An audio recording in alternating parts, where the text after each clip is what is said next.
Pergunta do irmão Dorival: qual o ser humano que, pedindo perdão, não é perdoado por seus pecados? E quem se suicida, ele tem outras formas de ser perdoado?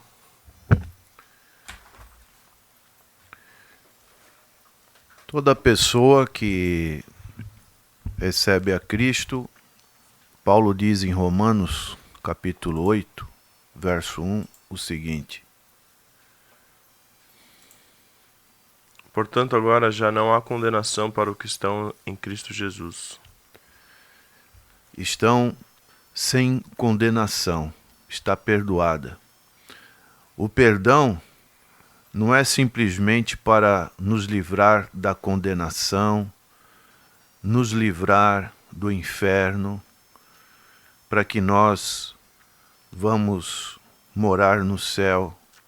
Para que serve o perdão, então? Isso é muito importante.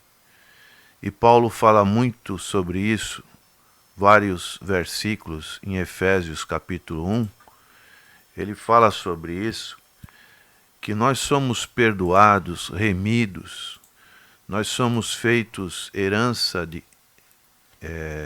em Cristo Jesus, co-herdeiros em Cristo Jesus.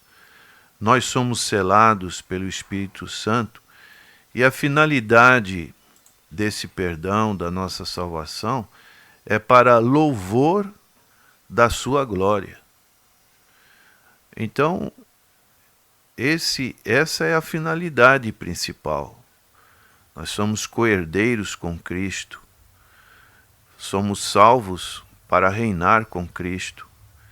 O Senhor Jesus, na sua oração sacerdotal, ele orava, intercedia já por nós, aqueles que hão de crer em mim. Então, quando temos essa finalidade, esse entendimento, Paulo também fala em 1 Coríntios, capítulo 6, 19 e 20, que nós fomos comprados por bom preço, que devemos glorificar a Deus. Isso significa que nós somos propriedade de Deus. Já não pertencemos a nós mesmos. Uma ideia de uma compra de um escravo. Infelizmente, esse entendimento, ele não é algo concreto em todos aqueles que têm a Cristo Jesus. Muitos simplesmente, eu sou livre da condenação, do inferno. Mas esse não é o entendimento principal. Colocando isso como ideia básica, tendo esse entendimento que nós não nos pertencemos, como é que nós, por qualquer motivo, em sã consciência, em sã consciência, nas nossas faculdades mentais plenas, porque aí é algo que o ser humano tem tantas possibilidades na sua mente de passar por tantas situações que às vezes foge da sua racionalidade, ele pode tirar a sua própria vida. Então, é algo que está totalmente fora do propósito de Deus. O Senhor Jesus disse em João capítulo 10, verso 10, que o ladrão vem para matar, roubar e destruir. Então, o inimigo, ele vem para destruir a nossa vida. Ele quer ver a nossa vida destruída. E Jesus veio para dar vida e vida em abundância.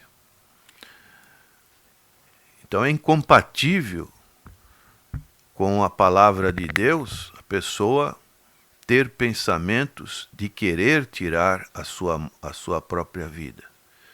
Nós encontramos vários personagens bíblicos, como foi o caso de Moisés, como foi o caso de Elias, como foi o caso de Jonas, que pediu a morte, estavam tão atribulados, com tantas dificuldades, que foram bem claros de pedir a morte. Mas o fato de pedir a concretizar é um passo muito grande. Não podemos ter pensamentos de querer tirar a nossa vida. E também não podemos falar certas coisas para outras pessoas. Seria melhor você morresse, coisa do gênero, como foi o caso da mulher de Jó. Amaldiçoa o teu Deus e morre. Que expressão totalmente fora do conhecimento bíblico. E isso sendo falado por uma pessoa que lê a Bíblia, que frequenta a igreja, não tem nenhum sentido. Porque lá em Êxodo capítulo 20, verso 13, nós vemos: não matarás. Foi um dos 10 mandamentos que Deus deu para o homem. E dessa maneira nós somos feitos à imagem e semelhança de Deus. E Deus proíbe que se mate por maldade e com uma intenção premeditada e deliberada de destruir este homem que foi feito à imagem de Deus.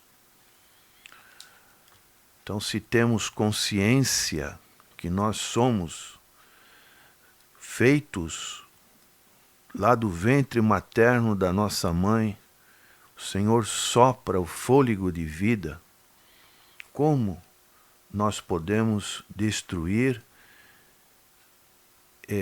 essa vida que podemos dizer é sagrada do ponto de vista da criação de Deus?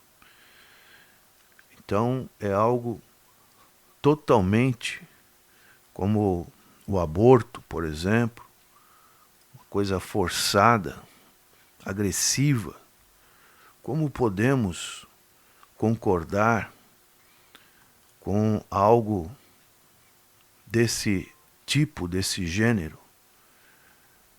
De maneiras que é algo muito complexo. A Bíblia não fala exatamente sobre essa situação do suicídio, mas no todo da Bíblia nós vemos que é algo que está totalmente fora do propósito de Deus. E então nós precisamos ter todo o cuidado. Isso será o tema da primeira palestra que vamos ter agora no segundo semestre na nossa igreja, a partir do dia 6 de agosto. E esse será um tema que será abordado, um tema bastante difícil, muito abrangente, porque envolve muitas sensibilidades, mas que temos que enfrentar, porque o número de suicidas hoje, em nossos dias, é muito grande. E cabe à Igreja do Senhor a prevenção. Precisamos prevenir para que pessoas que muitas das vezes têm esse tipo de raiz de pensamento, de querer tirar a vida, possam estar sendo modificadas esses pensamentos. Nós temos, nesta semana, na revista Veja, uma médica que tinha uma doença autoimune chamada ásia, que ela não tinha, a doença dela não tinha mais nenhum recurso médico, e ela sofria muito. E ela chegou ao ponto de de procurar o que chamamos hoje de suicídio assistido. Mais ou menos um termo assim. Numa clínica na Suíça, ela fez todos os exames e na hora de embarcar com 2 pessoas, a clínica exige, uma era a sua mãe, a mãe resolveu não acompanhar a sua filha, resolveu desistir. Como a mãe iria levar a filha para esse suicídio assistido? E numa das crises ela colocou isso na internet, houve uma grande repercussão. Um antigo namorado, mais de 10 anos, viu, a procurou e hoje eles estão casados e ela está tendo um tipo de um tratamento através de um ozônio. Então, aquilo que parecia insolúvel, ela agora tem uma nova esperança. Então, sempre na vida, nós vamos ter uma nova esperança, principalmente aqueles que estão em Cristo. Por pior que esteja passando uma pessoa, sempre vai existir uma nova esperança. E dessa maneira não podemos admitir que uma pessoa em sã consciência tire a sua vida, porque isso é um direito que só Deus tem. Nós não temos na nossa legislação no Brasil esse direito, os médicos também não podem ter esse direito, mas nós precisamos nos firmar em Cristo Jesus. Sim, existem muitas dificuldades mentais, humanas, de doenças, mas cabe a Deus o momento da finitude da nossa vida, que realmente Deus sabe o momento exato da nossa partida deste mundo. Amém. Outra pergunta do irmão Sidney: como devo me comportar e agir para ser santificado e consagrado?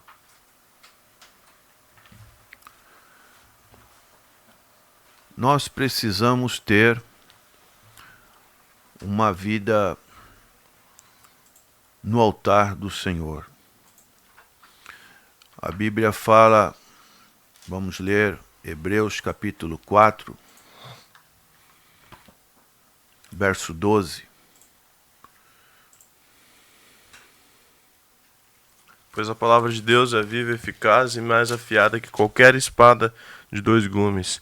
Ela penetra ao ponto de dividir alma e espírito, juntas e medulas, e julga os pensamentos e intenções do coração.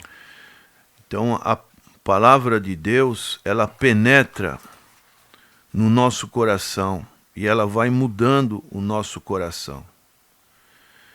Existe um outro texto em Hebreus que diz: segui a paz com Deus e a santificação, sem a qual ninguém verá o Senhor. Então, a santificação significa a separação a Deus. Aquilo que nós temos que fazer no nosso dia a dia, nos separar, de saber ter um filtro espiritual, nos separar das coisas que podem estar atrapalhando a nossa santificação a Deus e a nossa consagração a Deus. A consagração envolve o nosso trabalho, envolve a nossa dedicação. Quanto mais uma pessoa se vê envolvida com a obra do Senhor, mais ela vai estar se consagrando a Deus. Então, são duas atitudes, dois exercícios, tanto a santificação como a consagração, que andam paralelo.